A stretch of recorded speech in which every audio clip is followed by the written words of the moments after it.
Assalamualaikum warahmatullahi wabarakatuh. Salam guru penggerak kepada Bapak dan Ibu guru hebat. Kali ini kelompok kami CGP Angkatan 9 kelompok A2 akan menjelaskan nilai-nilai luhur kearifan budaya asal yang relevan pada pemikiran KHD, yaitu tugas modul 1.1.5.A. Ide gagasan kelompok kami yaitu mengambil budaya perang obor di Jepara. Latar belakang budaya perang obor di Jepara. Yang pertama yaitu sosiokultural. Adalah suatu wadah atau proses yang menyangkut hubungan antara manusia dan kebudayaan. Yang kedua, kami tinggal di Jepara di mana masyarakat religius menerapkan nilai-nilai spiritual dalam sandi kehidupan bermasyarakat. Kebudayaan Jepara seperti jambul, tulakan, pesta lomban, pesta baratan, perang obor, dan lain-lain banyak mengandung makna filosofi pendidikan yang sejalan dengan pemikiran KHD. 3. Perang obor meskipun terlihat menakutkan dan juga menampilkan kekerasan karena adanya saling perang menggunakan obor, namun filosofi tentang perang obor ini menumbuhkan nilai-nilai dalam kehidupan bermasyarakat. Yang keempat, perang obor merupakan tradisi yang berasal dari desa Tegal Sambi, Kabupaten Jepara. Perang obor dilaksanakan setiap tahunnya pada hari Senin malam Selasa Pon bulan besar atau bulan Zulhijjah. Selanjutnya, kekuatan konteks sosial dari perang obor ada dua, mitos dan fakta. Mitos yang pertama, pengobatan luka bakar pemain dengan menggunakan minyak londo bisa membuat luka jadi sembuh. Faktanya, bahwa minyak londo tersebut hanya sebagai pereda sakit. Mitos yang kedua, apabila tradisi tidak dilaksanakan, maka akan terjadi bencana. Faktanya, perang obor dan dampak yang terjadi adalah datangnya penyakit yang tidak diketahui secara tiba-tiba. Jadi petinggi desa Tegal Sambi saat itu menjadi stres atau gila hingga keluar rumah tanpa menggunakan busana. Serta perangkat desa Tegal Sambi meninggal dunia secara berturut-turut. Tradisi sakral. Mitos yang ketiga, kerbau yang digunakan dalam sesaji tradisi perang obor harus memenuhi syarat yaitu kerbau jantan masih berjaka dan belum pernah digunakan untuk membajak sawah. Faktanya yang ketiga, menggunakan kerbau karena kebu ngilingke bodoh, artinya menghilangkan kebodohan. Kerbaunya harus jantan, itu artinya memiliki karakter yang kuat. Kerbau yang digunakan harus masih berjaga dan belum pernah pembajakan sawah, itu mempunyai arti mudah bergaul dan rajin mencari kerja. Halaman selanjutnya, apa kekuatan konteks sosiokultural di daerah yang sejalan dengan pemikiran KHD? Yang pertama yaitu adat istiadat. 2. Pendidikan karakter dan kreativitas. Yang ketiga, kebersamaan dan solidaritas. Yang keempat, keagamaan. Yang kelima, yaitu gotong royong. Nilai-nilai luhur yang relevan dengan pemikiran Ki Hajar Dewantara akan dijelaskan sebagai berikut. Adat istiadat maksudnya adalah dapat dikontekstualkan dengan nilai-nilai luhur kearifan budaya daerah yang relevan. Adat istiadat juga menjadi sumber hukum sosial antara masyarakat. Yang kedua, pendidikan karakter dan kreativitas.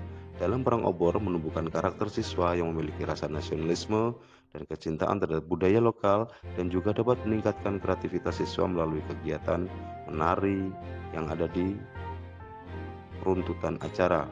Nilai ini sesuai dengan pemikiran KHD yang menekankan pendidikan karakter dan kreativitas sesuai dengan pemikiran KHD, yaitu dengan semangat kearifan lokal. Selanjutnya, kebersamaan dan solidaritas. Semangat kebersamaan mengadakan perang obor tanpa membedakan strata sosial sesuai dengan pemikiran KHD. Untuk selanjutnya, keagamaan, yaitu nilai dalam perang obor dengan meminta keselamatan dan keberkahan kepada Allah dengan cara berdoa bersama. Adapun nilai yang selanjutnya yaitu gotong royong, masyarakat dan dengan sukarela saling membantu baik moral dan material sehingga bisa terlaksananya perang obor yang sesuai dengan pemikiran KHD. Bagaimana pemikiran KHD dapat dikontekstualkan sesuai dengan nilai-nilai luhur kearifan budaya daerah asal yang relevan menjadi penguatan karakter murid sebagai individu sekaligus sebagai anggota masyarakat pada konteks lokal sosial budaya di daerah. Salah satu pemikiran KD bahwa maksud pendidikan yaitu menuntun segala kodrat yang ada pada anak-anak agar dapat mencapai keselamatan dan kebahagiaan yang setinggi-tingginya baik sebagai manusia maupun anggota masyarakat agar dapat mengemban tugas dengan baik yang diberikan kepadanya sehingga terjadi keselamatan dan kebahagiaan yang setinggi-tingginya.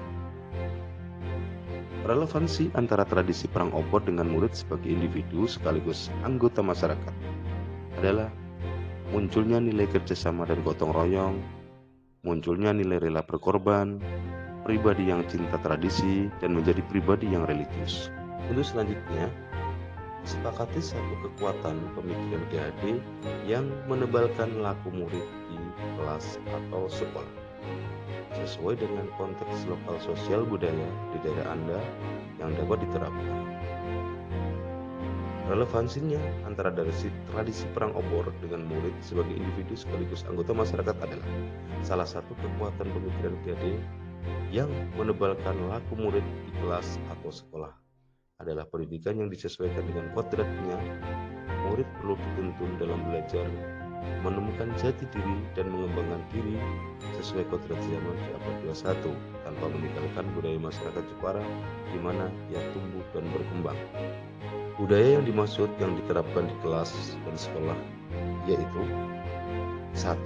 Adat istiadat. Contoh konkret dalam kelas dan sekolah tidak menghilangkan adat istiadat budaya lokal, yaitu nguri-nguri budaya lokal. Pendidikan karakter dan kreativitas. Contoh konkret dalam melukis dan menari. Kebersamaan dan solidaritas. Contoh konkret dalam kelas sekolah mempersiapkan pertunjukan seni bersama di sekolah, berpartisipasi dalam turnamen olahraga antar kelas. Hal ini membangun rasa kepercayaan dan ketergantungan antara anggota kelompok. Keagamaan. Contoh konkret dalam kelas dan sekolah kegiatan ibadah seperti doa bersama sebelum memulai kegiatan dan peringatan hari besar. Gotong royong, contoh konkret dalam kelas dan sekolah yaitu kegiatan keberhasilan bersama. Dengan kegiatan ini, siswa dapat berpartisipasi dalam kegiatan membersihkan lingkungan sekolah secara bersama-sama. Dengan demikian, diharapkan pendidikan yang kita berikan dapat menuntun murid mencapai kemerdekaan sebagai manusia yang memiliki budi pekerti yang sesuai dengan profil pelajar Pancasila. Demikianlah presentasi kelompok kami. Selanjutnya saya akan merefleksikan yaitu paparan presentasi kami yaitu dengan refleksi nilai-nilai budaya lokal jika dikaitkan dengan filosofi GHD yang berhubungan dengan dasar pendidikan anak berhubungan dengan kodrat alam dan kodrat zaman tentang budaya lokal adalah kodrat alam sebagai guru harus bisa menuntun peserta didik kita dalam melestarikan budaya lokal di mana di dalam setiap budaya lokal memiliki nilai-nilai karakter dan budi pekerti yang dapat diambil untuk diimplementasikan dalam kehidupan di sekolah dan masyarakat. Kodrat zaman. Di zaman abad 21 ini atau zaman milenial dan globalisasi, kita sebagai guru selain harus menuntun anak dalam melestarikan budaya lokal, hendaknya kita juga membersamai anak dalam mempelajari budaya masyarakat sekitar agar anak tidak terbawa arus globalisasi seperti penggunaan gadget terlalu lama atau tidak tertarik dengan budaya lokal. Demikianlah presentasi dari kelompok kami. Salam guru hebat, salam guru penggerak. Terima kasih. Assalamualaikum warahmatullahi wabarakatuh.